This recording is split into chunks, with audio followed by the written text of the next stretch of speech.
And going back to, and I know if I remember very well, you're probably the first or the second Ugandan CEO for Ecobank, and also doing this as a girl child, if I could say in quotes, and in a market which is, it's not secret that there's too many men in this industry, right? I'm intrigued, like, for starters, where did you get the guts? Were you headhunted? Was the job advertised? Where did you get the guts to be like, you know what, I think I can do this? And then once you got in, like, how was that whole experience like? And I'm asking this, I'm sure there's a couple of people out there who feel like, I've been here, I have everything it takes, but then they'll be like, okay, this is an international bank, do I qualify? I'm a Ugandan. How was the whole experience like? And at any one time, did you feel like you were under pressure to do it so nicely because you are playing one for Uganda? Okay, so first I'd like to say that as actually the first Ugandan managing director for Ecobank, Okay. And which I don't take for granted. But I would also like to say that I think I'm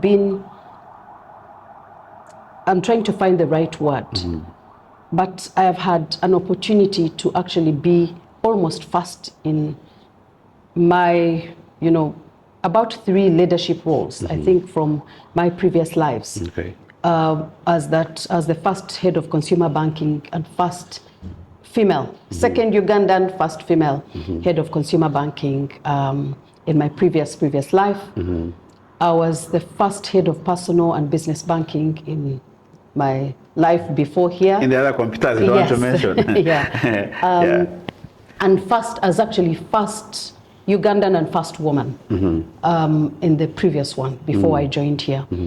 And I'll speak to what that means and the expectations that come with that. Was the job advertised? Did I apply? I was headhunted, okay. And again, which I don't take for granted.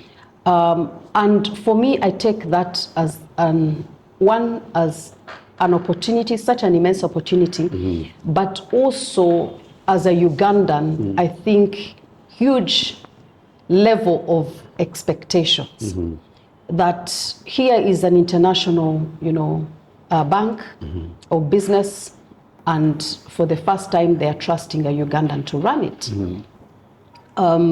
The expectations were immense.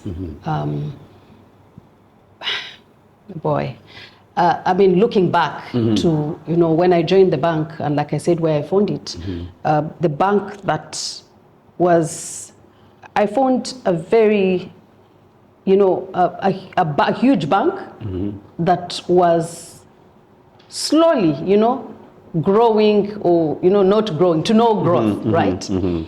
And you can imagine the level of responsibility that I had to shoulder at that point. And one of the things that I did was, of course, one was to go back to my strength. What is it that actually got me here?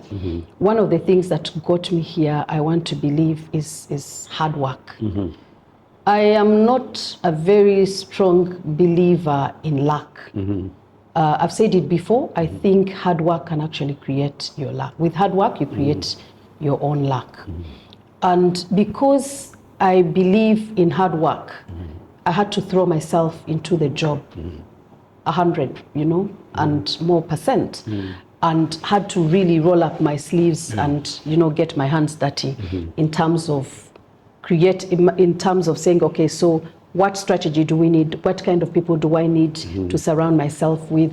What am I going to say to this market that is crowded to a certain extent as far as banking is concerned? So I threw myself in 100%. I brought the people along that strategy, and I think it's hard work that has actually got us here. Follow CEO East Africa Magazine across all our digital platforms and stay connected to the conversations shaping business, leadership, and impact in Africa.